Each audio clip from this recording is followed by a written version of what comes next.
बिस्मिल्लाहिर्रहमानिर्रहीम अस्सलाम वालेकुम रहमतुल्लाहि वबरकातुहू। चैप्टर नंबर 5 हम स्टार्ट करने जा रहे हैं, फिर उसके बाद सिर्फ 2 चैप्टर रह जाएंगे इंशाअल्लाह। चैप्टर 7 में मुकम्मल होगा। छोटा चैप्टर है, इसमें सिर्फ 3 लेसन है। पहला जो लेसन है वो है सूद की हुर्मत, तो उसके बारे में पढ़ते हैं। हम इस लेसन में सूद के बारे में जानेंगे कि इसका मैनी और मफ़हूम क्या है, कुरान और सुन्नत की रोशनी में सूद की हुर्मत यानी जो हराम कर दी गया उसके क्या अहकामात हैं, हुक्म क्या हैं, और सूदी लेन देन के बारे में उसके जो मसाइल हैं वो समझेंगे, और किस तरह हम जो है वो जायज़ इस्लामी कारोबारी ज़राए इस्तेमाल कर सकते हैं सूद से बचकर। सूद के नुकसानात क्या हैं, इनफरादी नुकसानात क्या है, इसके इज्तिमाई नुकसानात क्या हैं, दीनी नुकसान क्या है, दुनियावी नुकसान क्या है, और इसके मुज़र असरात का तजिया करेंगे। पहले इसके रूटीन के मुताबिक MCQs करते हैं। रिबा के मैनी है सूद, वाखर रिबा, और अगर एक ही जिन्स की चीज़ों का तबादला किया जाए तो इनकी मकदार में अगर फ़र्क हो तो इसे क्या कहते हैं। ये सूद की 2 बुनियादी अक़साम है। एक कंपाउंड इंटरेस्ट होता है जो कि पैसे के ऊपर जो सूद लगाया जाता है वो फिर बढ़ता जाता है। ये जो दूसरा है इसको रबाल फदल कहते हैं। ये अमूमन फसल इस तरह की चीज़ों पे लगाया जाता है। सपोज़ आपने किसी को गंदम की एक बोरी दी और उससे कहा भाई जब वापस मुझे तुम करोगे तो 7-5 किलो 10 किलो फालतू दे देना चाय पानी के तौर पर। ये जो चाय पानी है ये जनाब सूद। नबी करीम सल्लल्लाहु अलैहि वसल्लम ने जिन सहाबा कराम कि लोगों के ज़िम्मे सूद की अदायगियाँ माफ़ फरमा दी, उनमें उनके चचा हज़रत अब्बास रज़ी ताला अन्हु शामिल थे। ये उन्होंने हुज्जतुल विदा के मौके पे ऐलान किया था। सूदी निज़ाम में कोई कदर नहीं होती, मेहनत की कोई कदर नहीं होती। जिस तरह भिखारी लोगों की मेहनत पर पड़ते हैं, याद रखें इस तरह सूद खोर भी लोगों की मेहनत पर पलते हैं, क्योंकि ख़ुद उन्होंने मेहनत करनी कोई नहीं है, लोगों से पैसे अपना वो लेकर और आराम करके अपनी ज़िंदगी गुजारते हैं। सेम भिखारियों की भी यही सूरत है। सूद खोरी के नतीजे में इज्तिमाई मईशत पर क्या असर मतलब होते हैं, इंतहाई मईशत सुकड़ जाती। कर्ज, अब जनाब शॉर्ट क्वेश्चन है, कर्ज हसना से क्या मुराद है, वजाहत करें। Page number 106।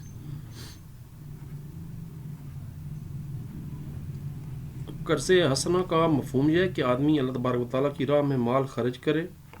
इसकी जो एक कॉमन सूरत है जो हम रोज़मर्रा या अमूमन हम ज़िंदगी में देखते हैं वो ये है कि आदमी किसी ज़रूरतमंद को कोई रकम या कोई कर्ज़ दे दे अल्लाह ताला की खुशनुदी के लिए, और वापसी की मियाद मुकर्रर ना हो, ना ही कोई ज़ायद रकम या मुनाफा हासिल करने का इरादा हो।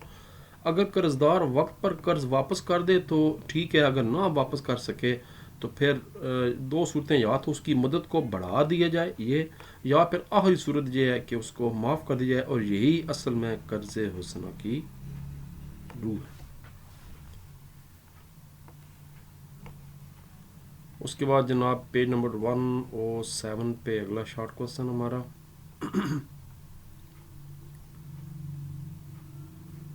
शराकत से क्या मुराद है और इस तरह का कारोबार जायज़ नहीं। अच्छा, ये दोनों सवाल साथ साथ इसलिए मैं दोनों इकट्ठे करा देता हूँ।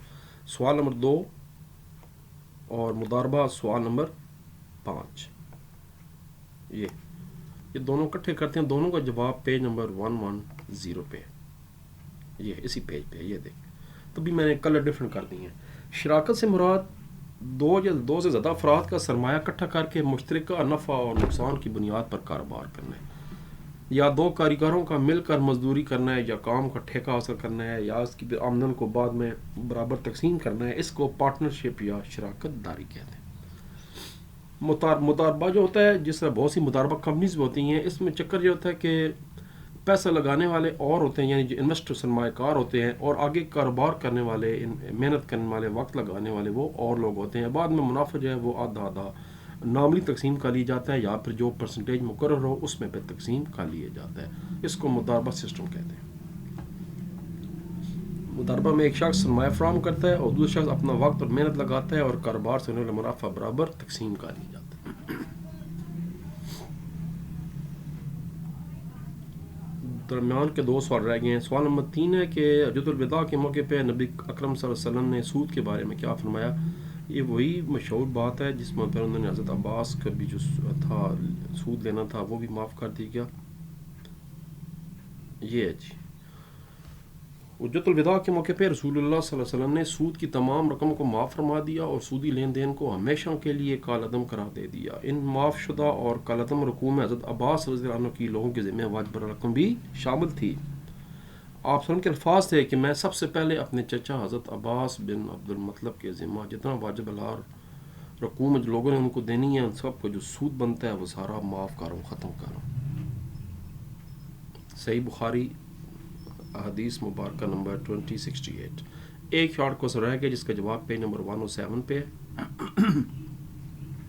معاشرے میں رائج سودی کاروبار کی کون سی شکلیں ہیں؟ کوئی سی دو اقسام کے نام لکھیں جو ہمارے سلیبس کے مطابق جو دو بنیادی اقسام ہیں وہ ایک سود مرکب ہے اور دوسرا سود فضل ہے. یہ جی سود کی دو بڑی اقسام ہیں، ربا مرکب اور ربا الفضل. ربا مرکب سے مراد ایک شخص دوسرے کو روپے یا کوئی جنس قرض پر دے اور مدت طے کر کے اگر وہ اتنا اضافہ کے ساتھ واپس کرنی ہے. اب اگر وہ یہ رقم واپس نہیں کر پاتا تو پھر اس میں مزید جو ہے نا وہ سود لگا دیا جاتا ہے اور اس کو پھر سود مرکب کہتے ہیں. یعنی یہ کمپاؤنڈ بڑھتا جاتا ہے بڑھتا جاتا ہے بڑھتا جاتا ہے.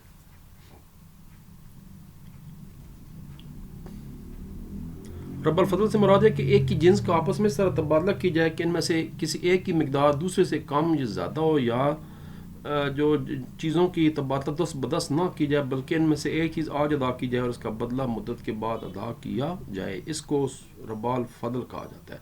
مثلا سونے کے بدلے میں سونا، گندم کے بدلے میں گندم، اور اس طرح کی چیزیں جو ہیں وہ برابر مقدار میں ہونی چاہیے. پہلا لانگ کوسچن اس کا سود کا معنی مفہوم کیا ہے، اس کی اقسام بیان کریں. 106 سے 107 پیج پہ تینوں ترتیب میں آپ کو تینوں ترتیب میں بتا دیتا ہوں. دوسرا سوال ہے قرآن کریم اور حدیث مبارکہ کی روشنی میں سود کی حرمت بیان کریں. سود خوری معاشرے کو کس طرح تباہ کرتی ہے، تفصیلی نوٹ لکھیں. تو جناب پہلے سوال کا جواب ہے ڈیفینیشن آگے اس کی جہاں سے چیپٹر شروع ہو رہا ہے. سود کا معنی اور مفہوم بیان کریں. سود کا عربی زبان میں ربا کہتے ہیں جس کی لغوی معنی ہے زیادتی. اچھا یہ شارٹ کوسچن بھی ایکسٹرا بالکل آ سکتا ہے، اس کو آپ تیار کریں کہ سود سے کیا مراد ہے ربا. تو یہ ایک ایکسٹرا سوال بھی بن جاتا ہے.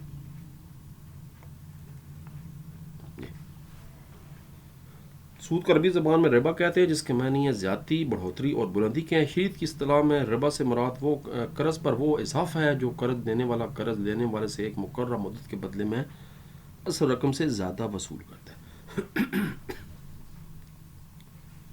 اس کے بعد جناب آگے چلتے جائیں. ہاں اس میں ایک بات سمجھنے والی ہے. وہ کہہ رہا ہے اگر کسی نے قرض دیتے وقت واپس کرتے وقت خوشی سے کوئی رقم یا کوئی چیز اضافہ کر کے قرض دینے والے کو دی تھی تو اسے سود نہیں کہیں گے. یعنی ایک بندے نے آپ نے قرضہ کسی کو دیا تھا، اس نے اپنی مقررہ مدت واپس لوٹایا، نہ صرف واپس لوٹایا بلکہ خوش ہو کر تھوڑا سا کہا جی بھیا جناب میری طرف سے ایک گفٹ بھی ہے، آپ نے ایک مشکل وقت میں میرا کام کیا تھا، تو اس میں پھر کوئی نہیں، وہ سود نہیں ہے. کیوں؟ سود وہ ہے جس میں آپ نے پہلے سے طے کر دیا تھا. یہ سوال چلتا جائے گا. اس کے بعد اسی میں قرض حسنہ کا یہ آپ نے یہاں تک پیراگراف کرنا ہے. پہلے یہ یہاں تک پیراگراف کرنا ہے صرف یہ. اس کے بعد اس کا دوسرا حصہ یہاں سے شروع ہوگا. لانگ کوسچن نمبر 1B سود کی اقسام بیان کریں. دو اقسام ہیں. اب یہ پوری ڈیٹیل بتانی ہے. یہ پیراگراف بھی اور منع فرمایا ہے. یہاں تک آپ کا لانگ ختم ہو جائے گا. دوسرا لانگ یہیں سے شروع ہو رہا ہے. قرآن کریم میں سودی لین دین کی ممانعت، یعنی قرآن اور حدیث دونوں کی بات کریں تو پہلے قرآن پاک میں ممانعت آ گئی. سورہ بقرہ کی آیت نمبر 275 وہ کہتے ہیں کہ تجارت بھی سود کی مانند ہے، حالانکہ اللہ تبارک و تعالیٰ نے تجارت کو حلال فرمایا ہے اور سود کو حرام کیا ہے. تجارت میں تو کوئی چیز فکس نہیں ہوتی. ہو سکتا ہے آپ نے 20% منافع لینے کی بات کی ہو تو منافع آپ کو کبھی کم بھی مل سکتا ہے، کبھی سے زیادہ بھی مل سکتا ہے. وہ اور چیز ہے. وہ آپ قرضہ تو نہیں دے رہے کسی کو، وہ تو تجارت کر رہے ہیں. آپ نے پہلے سستا مال کسی سے خرید کر اپنے پاس رکھا تھا، اب آپ نے اس کو دکان میں یا کسی اور آن لائن شکل میں بیچ رہے ہیں. وہ تجارت ہے. یہ وہ آیت مبارکہ ہے جس میں سود کو مکمل طور پر حرام کر دیا گیا تھا.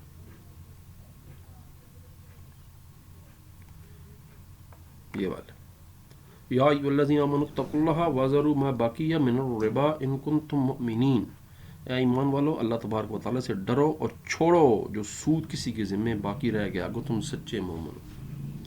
अब हदीस की बारी आ जाए। हदीस शरीफ बहुत सी हैं, इनमें से दो तीन बस बता दें।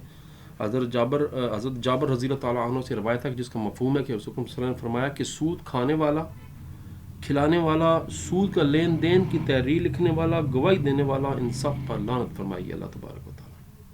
रसूल सल्लल्लाहु अलैहि वसल्लम ने लानत फरमाई है सब पर। एक और फिर वो दूसरी हदीस मुबारक है हज्जतुल विदा वाली, जो ऑलरेडी हम शॉर्ट क्वेश्चन में कर चुके हैं। तो यहाँ पर ये दो लॉन्ग मुकम्मल हो गए आपके यहाँ तक। अब जनाब तीसरा लॉन्ग है सूद के नुकसानात के हैं। इनफरादी इज्तिमाई नुकसानात हैं। पहले हिर्स की इंतहा है, हिर्स बढ़ती जाती है सूदी शख्स की, क्योंकि मुफ्त में बगैर कुछ किए माल बढ़ता जा रहा है। मेहनत की नकदरी हो रही है, लोग मेहनतें कर कर के कर्ज़े वापस कर रहे हैं और वो बगैर मेहनत के ढेर पैसा इकट्ठा करता जा रहा है। ये ऐन गैर फितरी चीज़ भी है। अल्लाह ताला ने इंसान को मशक्क़त में पैदा फरमाया, याद रखें। इसका मतलब यह है कि दुनिया दारुल अमल है, यहाँ सबको मेहनत करनी चाहिए। जो मेहनत नहीं करता वो किसी की कमाई पर पलता है। दौलत का इर्तिकाज़ हो जाता है, क्योंकि उसने और कारोबार नहीं करना बल्कि वो उसके यही जो है ना वो शुरू हो जाएगा। इसलिए वो कोई और इसमें किसी का फ़ायदा कोई, अगर वो कारोबार करता उसमें लोग को फ़ायदा हो जाता, पैसे की लेन देन होता, इकानमी बढ़ती, उल्टा काम होगा सारा। तो जनाब यहाँ पर ये सवाल आपका ख़त्म हो रहा है। और उसके बाद जनाब अगला चैप्टर देखते हैं कौन सा, अगला लेसन कौन सा है। इस्लामी रियासत क्या होती है, इस्लामी फ़लाई स्टेट, टेक्निकली उसके बारे में बात की जा रही है। तो फिर इसके लिए मिलते हैं चंद लम्हों के बाद। हाफिज़। पाकिस्तान।